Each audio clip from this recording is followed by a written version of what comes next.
In medieval Europe, winter didn't mean snowflakes and carols. It meant slow, freezing death. You had your body, your mind, and the wisdom your ancestors bled to pass on. Or you had nothing.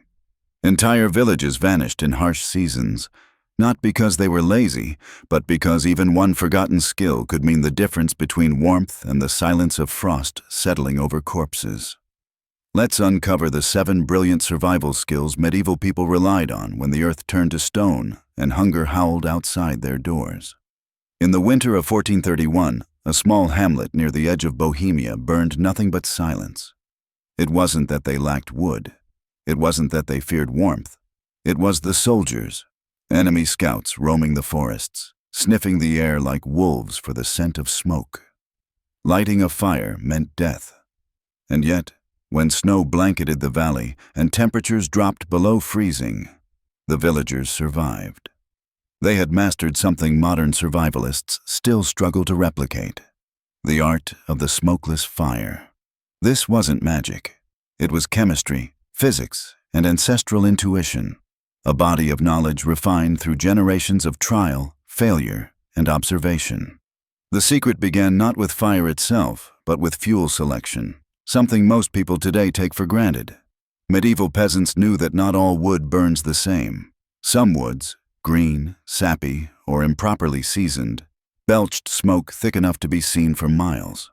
Others, like birch, ash, and dry beech, when prepared correctly, could burn hot and nearly invisible. They would store wood all summer, split and stacked in crisscross patterns under eaves to allow full air circulation. Some families even built drying platforms near their ovens to speed up the process using residual heat. This wasn't just efficiency. It was defense. Dried to the core, the wood burned clean, releasing only faint wisps instead of clouds. But it wasn't only about the logs.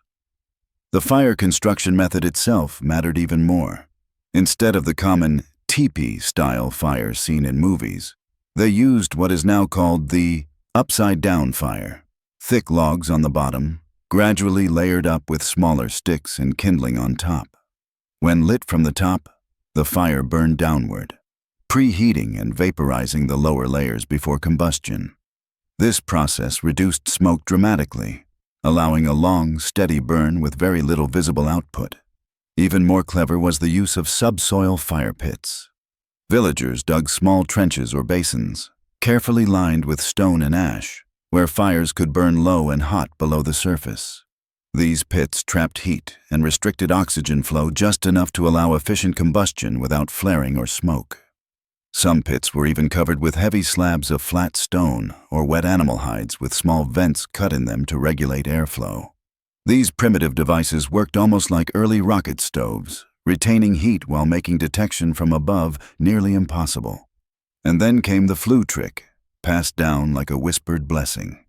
In lean years, when snowpack built thick around huts, peasants used the insulation of snow itself. They would dig small chimneys that curved like a pipe underground, letting the smoke travel sideways before escaping. Not above their roofs, but somewhere 20 or 30 feet away, in a thicket or behind a fence. By the time the smoke emerged, it had cooled and dispersed, nearly invisible in the gray air of winter. The fuel, the form, the flow, all adjusted with obsessive precision. Not out of luxury, not out of curiosity, but out of sheer, unrelenting necessity. These weren't bonfires for celebration. They were lifelines, invisible flames that gave warmth without giving you away. And still, the fire was only the beginning. To survive winter, medieval peasants didn't just need heat. They needed ways to turn nature's scraps into sustenance. When the first frosts claimed the final harvest and all that remained in the cellar were shriveled turnips and hardened rye, medieval peasants turned to a hidden reserve, one that wasn't buried underground but stored in the very creatures they had once raised and eaten. Long after the meat was gone, after the joints had been chewed and marrow sucked clean, the bones themselves held something sacred: fat. In a world without olive groves, butter churns, or reliable livestock feed during winter, fat wasn't just food. It was fuel, insulation, medicine, and sometimes even currency. And unlike fresh meat, which spoiled within days, properly rendered fat could last for months without turning rancid, provided one knew exactly how to treat it. The process, while simple in theory, demanded attention, practice, and the unflinching patience of someone who knew that failure meant cold, hunger, and disease. Peasants began with bones, hooves, and skin scraps collected meticulously after slaughter season. Nothing was discarded. Even cracked marrowless joints were tossed into bone barrels, mixed with crushed bark and salt to draw out the final traces of grease. On the coldest days of November, when nights stretched longer than memory, entire families gathered around cauldron fires to begin the work. They would first crush the bones using heavy mallets or flat stones, not to powder, but to open cavities where hidden tallow still clung. The fragments were then boiled slowly in large iron pots filled with water, a process that could take 10 hours or more. During this time, a creamy yellow film began to rise to the surface, the sacred fat released from prison. This wasn't just a greasy soup. Peasants skimmed off the fat in careful layers, storing each in different containers based on quality. The first skimmings, light, clear, and fragrant, were reserved for cooking. The thicker, darker sludges that followed were kept for lanterns, salves, or trade. Nothing went to waste. After cooling, the fat hardened into blocks that could be sliced, stored in clay jars, or wrapped in oiled cloth to prevent spoilage. And yet the real brilliance lay not just in boiling, but in the use of snow to purify fat. By placing still warm tallow into clean packed snowbanks, impurities rose to the top and froze separately, allowing peasants to remove them without chemicals or advanced filtration. This made their winter stockpiles safer, longer lasting, and less prone to turning sour. Fat was more than sustenance. It became a shield against the cold, both inside and out. Mixed with herbs and ash, it formed skin salves that protected hands and feet from frostbite. Melted and combined with crushed pine resin, it formed a rudimentary sealant for boots and cloaks. Even fat-soaked cloths served as makeshift torches, burned sparingly through long nights when firewood ran low. Medieval chronicles speak of grease days in winter. Not feasts, but quiet celebrations where a village would finally tap into a stored jar of rendered fat, spreading it thinly over black bread or mixing it with boiled grain to add warmth and flavor. In those moments, the taste of preserved fat felt almost luxurious, even holy, because it meant that someone, months ago, had prepared wisely. In the leanest times, people survived not by eating more, but by eating smarter. Fat provided dense calories, helped absorb scarce winter vitamins, and even supported children's growth when milk was gone. It wasn't glamorous. It was oily, grimy work. But when wind howled through the thatch and the snowdrifts reached the windowsills, nothing was more comforting than a pot of barley bubbling with last autumn's salvaged tallow. Still, warmth and calories were only part of the equation. To survive, medieval peasants also needed the ability to find hidden sources of life in the dead of winter, even when the earth seemed barren and every plant appeared long gone. To an untrained eye, a medieval winter landscape looked like death incarnate. Frost-hardened fields, bare trees clawing at gray skies, silence broken only by the creak of frozen wood and the crunch of snow beneath brittle boots. But to those who had survived more than one brutal season, that same landscape teemed with secrets. Roots clinging to warmth deep underground, berries preserved in ice, bark that could be scraped into broth, and leaves disguised as withered trash that still carried healing or nourishment. Winter foraging wasn't improvisation. It was a long-taught art that turned the most lifeless places into quiet stores of food and medicine. And unlike summer gathering, it came with no margin for error.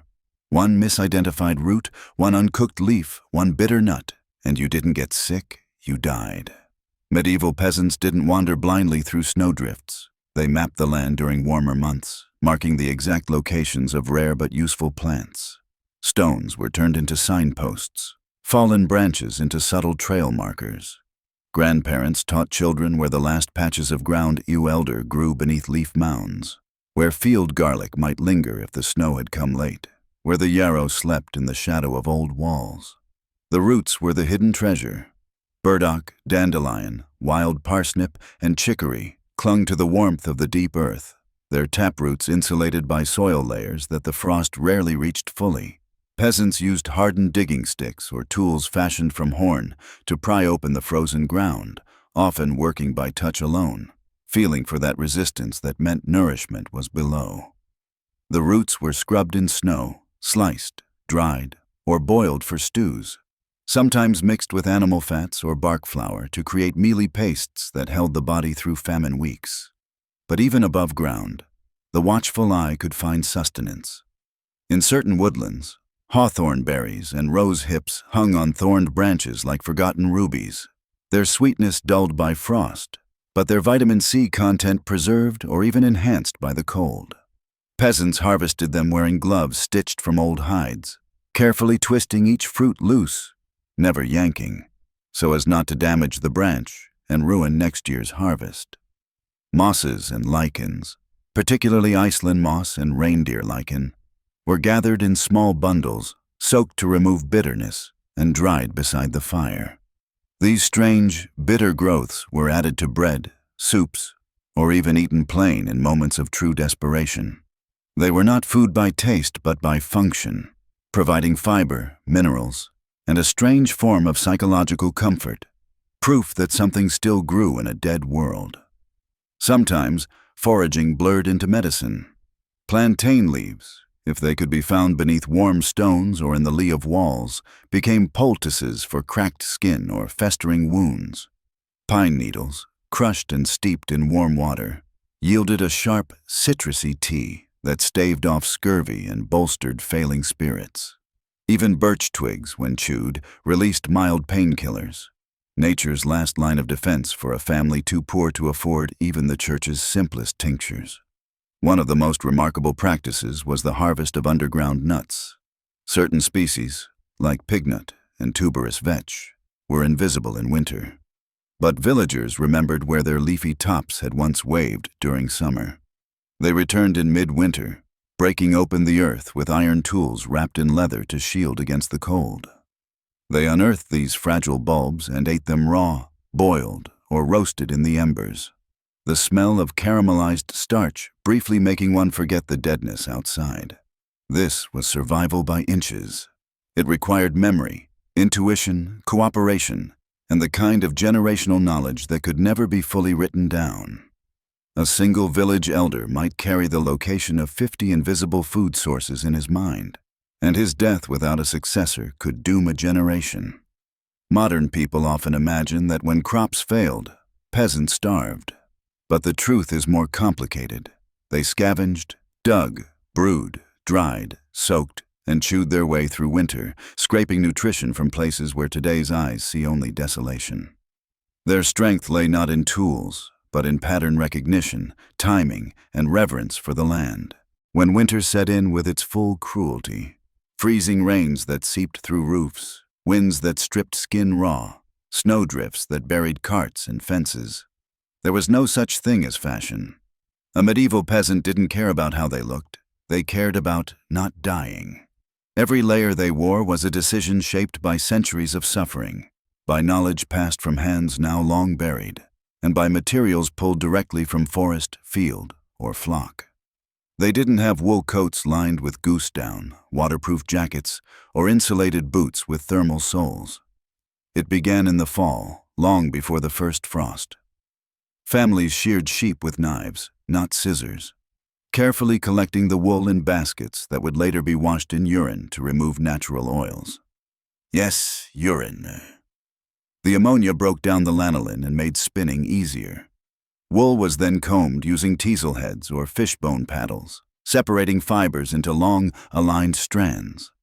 Children often did this by firelight, fingers blistered from repetition, the air thick with fiber dust and singed oil. Spinning wasn't leisurely work.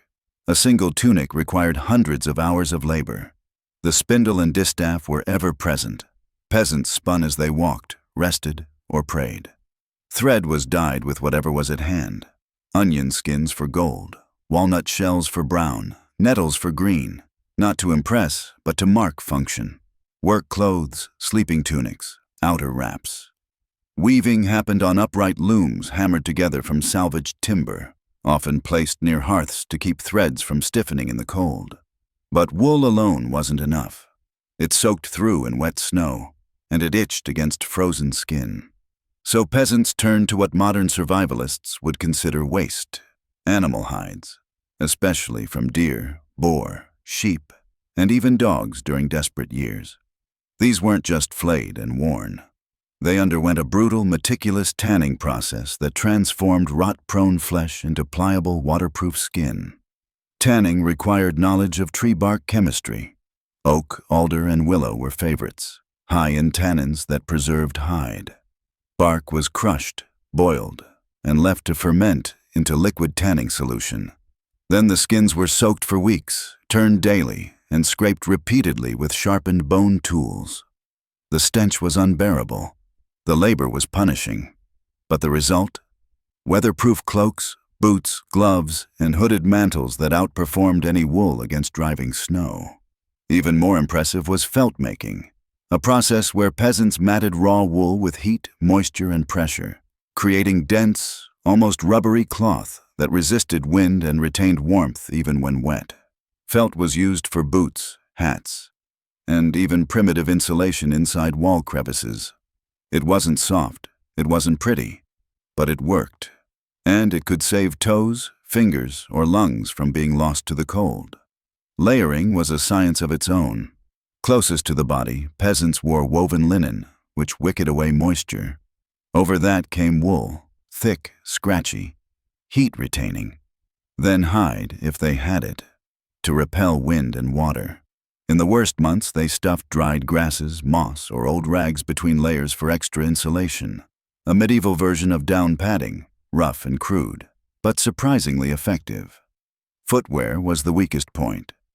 Leather shoes, stitched with gut or sinew, were constantly threatened by melting snow and icy mud. To compensate, peasants created overshoes from straw and rope, binding their feet in layers that could be replaced every few days.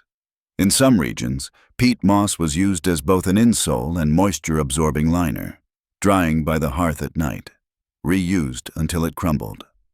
Children were often wrapped in bundles of linen soaked in sheep tallow, then layered with strips of hide, not for mobility, simply for survival. Infants were swaddled not in blankets but in cured skins lined with fur, carried close to the chest beneath layers of wool and bark fiber cloaks. And it didn't stop at protection. Clothing was also camouflage, a tool of psychological defense. When raiders or soldiers passed through the village, peasants would wear gray, mud-colored, or ash-stained clothing to blend into the landscape, crouching in ditches, pressing against stone walls. A bright thread could give away your child's position. A poorly tanned hide could rot and spread disease. Every decision mattered. Modern outdoor gear may boast waterproof membranes and thermal layers, but none of it was born of pure survival instinct. Medieval peasants crafted their clothing with a desperation modern people have never known, shaping garments not to impress, but to endure. Every stitch was a plea to the coming months. Hold together. Keep me warm. Let me see the thaw. And once wrapped in these handmade defenses, they turned to something even more fundamental. Because clothing may insulate the body, but to survive medieval winter, you also had to master where and how you slept. A thatched cottage offered charm in poetry, but in a medieval winter it often became a coffin of ice. Cracks in the timber frames breathed wind into every corner, rodents invaded through loose floorboards, and snowmelt seeped through poorly patched roofs, turning straw mattresses into damp death traps. If you were poor, and most were, you couldn't just stay inside. You had to build the warmth yourself every winter from earth, sweat, and ancestral cunning. Winter sheltercraft wasn't construction. It was adaptation, a fusion of geology, physics, and necessity that turned mud, wood, and bone into protection stronger than any stone keep. For most peasants, true safety meant thinking like animals. If a fox survived winter by burrowing into the hillside, so did the wise man. Before the ground froze, villagers began digging. not wide, but deep. Earth shelters, also called pit houses, became the winter heart of many rural families. These weren't crude holes. They were carefully calculated sanctuaries. Dig too shallow, and frost reached the floor. Dig too deep, and snowmelt or rising groundwater would flood the interior. The solution? Measure the frost line using ice rods, sharpened sticks inserted into the soil at night. By checking how far frost crept down each morning, peasants mapped safe digging depths, often around 3 to 4 feet. Once the trench was set, they reinforced the walls with wattle and daub panels, a lattice of woven branches packed tight with clay, straw, animal dung, and ash. This mix, when dried, became rock-hard and remarkably resistant to moisture. The roof was crafted from interlocking poles covered in thatch, sod, or snow-laden branches, angled low to shed wind rather than fight it. But the genius lay in the insulation. Peasants layered the interior with animal skins, dried moss, hay bales, and even thatched baskets packed with ash, each material chosen not just for availability but for how it handled moisture and heat. In the coldest regions, people even lined sleeping alcoves with clay pots filled with hot stones, heated during the day and wrapped in fur to radiate warmth through the night. Fire, of course, was essential, but open flames wasted heat and filled shelters with smoke. The solution? Rocket hearths. Primitive but effective designs in which fire burned within a narrow channel of stone or clay, drawing air from below and venting smoke sideways through a narrow flue. These fires used 1/4 the fuel of an open blaze, burned hotter, and released barely a trace of smoke into the shelter. Some shelters had sunken sleeping pits, where the fire warmed air that naturally sank into the recessed bed area. Others were shaped with thermal pockets, small nooks sealed off with hide curtains that trapped body heat, allowing families to sleep 3 or 4 to a corner, backs pressed together like pack animals in a den. Ventilation was critical. Without it, breath froze on walls, food spoiled, and death came quietly from within. Peasants built chimney vents from woven straw tubes coated in lard or pine tar, which stayed flexible and resisted icing. Small slits were carved near the roofline, with animal bladders stretched over them to act as primitive valves, letting smoke out, but keeping wind and snow from coming in. The best shelters used double-door airlocks, a short tunnel between outside and inside, often stuffed with branches or sacks of hay. This stopped sudden gusts from entering when someone came or went. Entryways were always dug lower than the main floor, creating a cold trap that kept chilled air from circulating near the beds. Still, even the best-built structure failed if placed poorly. Medieval people knew how to read the land. They studied wind direction, built behind stone outcrops for windbreaks, and avoided depressions that turned into frost bowls. They watched how animals moved in early snow, following their trails to sheltered places, often mimicking their behavior when choosing where to dig their own dens. And when the snow came, heavy, wet, collapsing roofs under its weight, they climbed atop their shelters to pack it tighter. Why? Because a thick layer of snow acted as natural insulation, holding warmth inside like a fur-lined cloak pulled over the earth itself. What others feared, the peasant used. They didn't call it engineering, but they engineered survival from first snow to final thaw. Every stick placed, every angle measured, every hide layered had one purpose: to keep the cold from winning. In a world without glass windows, without matches, without medicine cabinets, what remained after the fire died wasn't waste, it was resource. The dull gray piles left behind by a long night's burn were anything but useless. For the medieval peasant, ash was transformation, the silent substance that turned filth into soap, rot into preservation, wounds into healing flesh, and total darkness into manageable ritual. What modern people brush aside as debris, their ancestors revered as an element nearly holy in its utility. Every winter morning began not with food or warmth, but with the careful inspection of last night's hearth. Not all ash was created equal. Peasants knew that different trees produced dramatically different chemical profiles. Oak and beech, with their high alkaline content, yielded potent lye, the foundation of true soap. Hazel and vine, softer woods, gave lighter ash used in food clarification and dental care.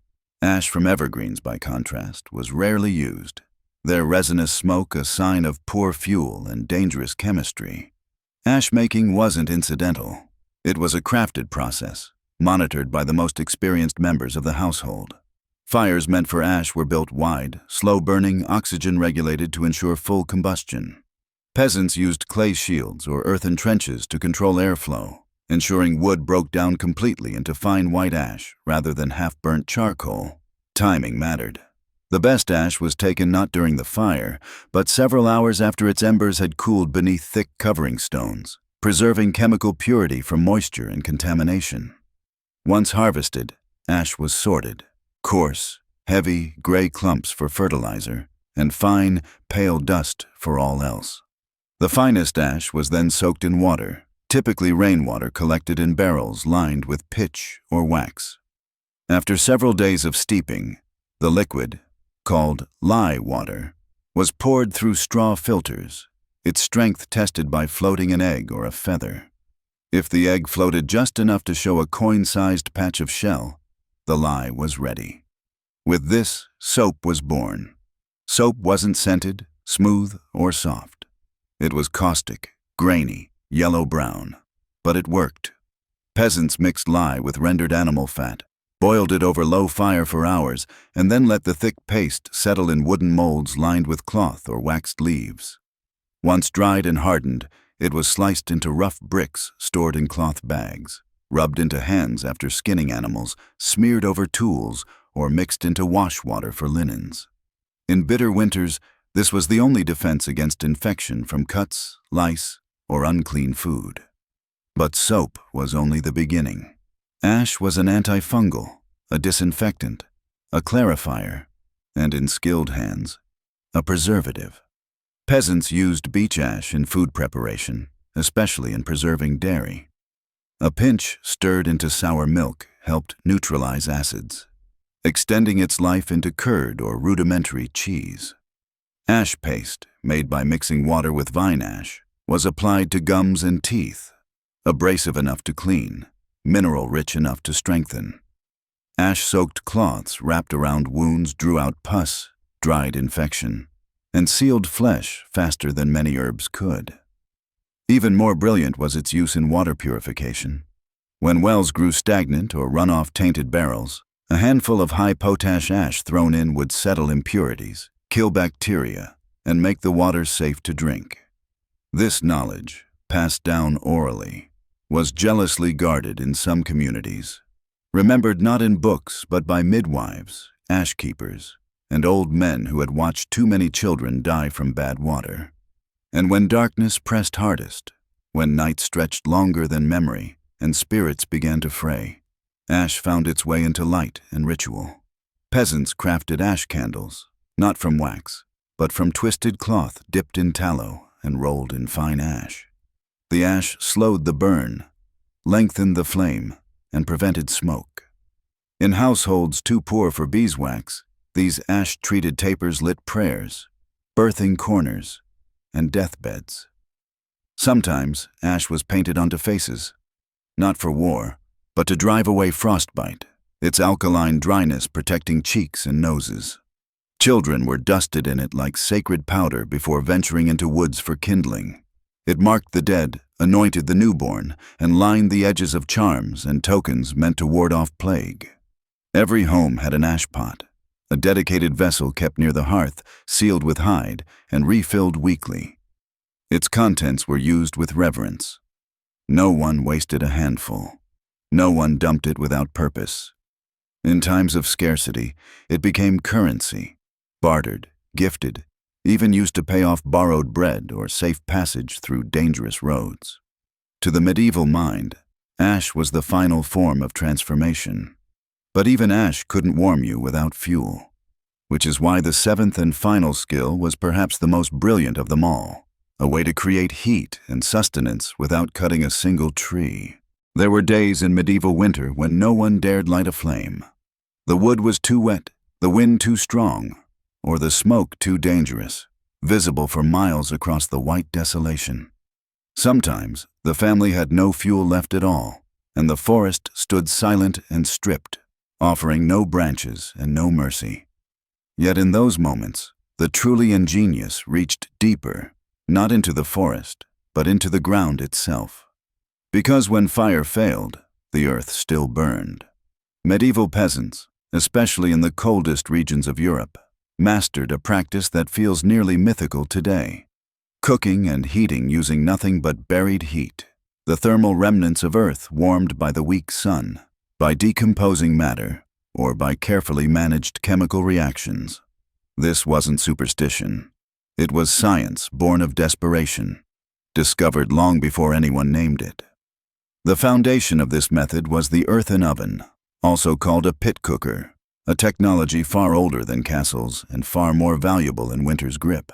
The process began in late autumn. Villagers dug narrow, deep pits, about 2 feet wide and 4 feet deep, in sheltered areas facing south, places that held residual warmth and escaped constant wind. These pits were lined with flat stones or fired clay shards, sometimes even packed with ash to retain heat and moisture. Inside, they placed layers of rotting straw, manure, and leaf mold, topped with smooth river rocks or broken bricks collected from ruins. Why such strange ingredients? Because peasants understood, through generations of passed-down observation, that decomposition produced heat, a slow, steady release of warmth, invisible but undeniable. In essence, they had created primitive compost heaters, disguised as cooking pits. Each morning they would uncover the pit, place a sealed clay vessel inside, filled with grains, root vegetables, or soaked legumes. Then close it again with tight earth, cloth, or sod blocks, sealing the heat within. After 10 to 12 hours, they retrieved a warm, fully cooked meal, not boiled, not roasted then, but slow-steamed by the breath of the earth itself. This method used no firewood, no spark, just time, patience, and understanding of natural warmth. But the method didn't end with cooking. These same pits served as personal warmers, as critical as any hearth. Infants wrapped in wool were laid atop covered compost beds, their bodies absorbing life-giving heat from below. Wounded or elderly family members were bundled in straw mats and lowered into shallow pits where peat or straw fermentation kept temperatures high enough to prevent frostbite. Some villages even sheltered livestock calves in small hollowed mounds, where hay rot provided just enough heat to keep their tiny bodies alive until spring. In deeper forests and northern hills where stone was plentiful, peasants built thermal banks, long trenches filled with heated rocks, layered with moss and sealed under turf. These were used to warm rooms passively, emitting radiant heat over many hours. A single well-placed thermal bank could keep a shelter above freezing for 2 full nights, using no fire and no wood, only knowledge. The most astonishing use of this technique came during siege winters, when entire settlements were cut off from fuel and light. In at least 2 recorded cases, peasants created fireless community kitchens, burying cauldrons in large compost mounds laced with fermented rye straw. The heat, constant and low, was enough to cook porridge, soften bark flour, even brew mild ale. Eyewitnesses claimed the air rose warm from the mounds, steaming against the snow like breath from some sleeping beast. To modern minds, it seems improbable. Cooking without flame, warmth from decay. But to the medieval poor, this wasn't miraculous. It was expected. They had learned not just to fight winter, but to collaborate with it, to recognize that even in death and rot, the earth still offered one last kindness. There was beauty in it too, the understanding that nothing was truly useless, not fallen leaves, not animal waste, not broken bricks or spoiled hay. Everything had value if used wisely. Everything could give heat. If you enjoyed this story, trust me, the next ones will be even more powerful. You're about to hear things no one else is telling. Subscribe to our channel so you don't miss what's coming. If this video moved you, leave a like and drop a comment. And most importantly, share it with someone you care about. See you in the next video.